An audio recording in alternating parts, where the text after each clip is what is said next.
శ్రీ దక్షిణామూర్తి వారాహి భక్తి ఛానల్కు స్వాగతం. నేను మీ శ్రీనివాస్. గురువారం అంటే మనకి ప్రాచీన కాలంలో లక్ష్మీవారం అని పిలిచేవారు. అంటే దీని అర్థం ఏంటంటే లక్ష్మీదేవికి ప్రీతికరమైనటువంటి రోజు లక్ష్మీవారం. అందువల్ల ఈ లక్ష్మీవారం అంటే గురువారం రోజున అష్టలక్ష్మీదేవిని అంటే మహాలక్ష్మిని పూజిస్తే మన సకల సంపదలు సిద్ధిస్తాయని మనకి పురాణాలు చెబుతున్నాయి.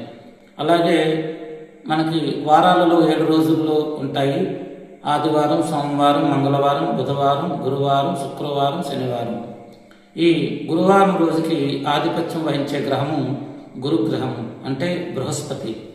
ఎవరికైతే జాతకంలో గురుబలం సరిగా లేదో, బలహీనంగా ఉంటుందో ఆ ఇంట పిల్లలు సరిగా చదువుకోలేరు. అదేవిధంగా టీనేజ్కి వచ్చిన పిల్లలు దారి మళ్ళీ వ్యసనాలకు లోనయ్యే అవకాశం ఉంటుంది.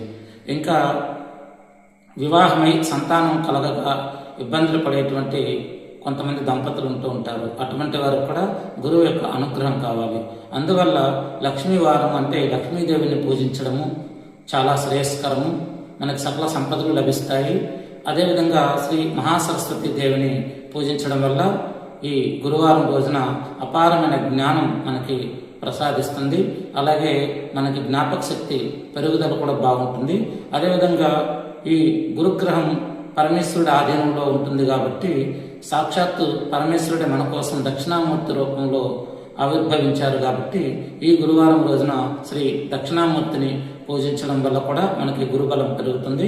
అదేవిధంగా మనకి ఆయుగ్రీవుడు గురువారం నాడు పూజించడము, అలాగే లక్ష్మీనారాయణుని కూడా గురువారం పూజించడం వల్ల ఆ ఇంట సుఖ సంతోషాలు వెల్లివిరుస్తాయని.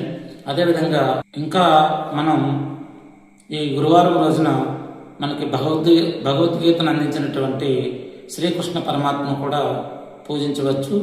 అలాగే ఈ దక్షిణామూర్తి పూజ మీ ఇంట్లో గురువారం నాడు ఒకవేళ చేయలేని పక్షంలో మీకు దగ్గరలో ఉన్నటువంటి సాక్షాత్ పరమేశ్వరుడే దక్షిణామూర్తి రూపం కాబట్టి శివాలయంకి వెళ్ళి దక్షిణామూర్తిని దర్శించుకోండి.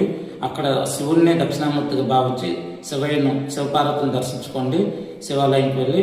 అదేవిధంగా దగ్గరలో మీకు లక్ష్మీనారాయణ దేవాలయం ఉన్నా, లేదా శ్రీకృష్ణ దేవాలయం ఉన్నా కానీ, లేదా సరస్వతి దేవాలయం ఉన్నా కానీ, లేదా లక్ష్మీ దేవాలయం ఉన్నా కానీ ఈ గురువారం రోజున, లేదు దత్తాత్రేయ స్వామి దేవాలయం ఉన్నా కానీ ఈ గురువారం రోజున వాళ్ళని దర్శించుకోవటం వల్ల మనకి ఎనలేని సుఖ సంతోషాలు కలుగుతాయి. డబ్బు సంపాదించడమో, కార్లు కొనడమో, బంగ్లాలు కొనడమో కాదు జీవితం అంటే. మనం సుఖంగా ఉండడము, అలాగే సంతోషంగా ఉండడము, ముఖ్యంగా ఆయురారోగ్యాలతో ఉండడము అనేది మనకి గురుబలం ఉంటే ఇవన్నీ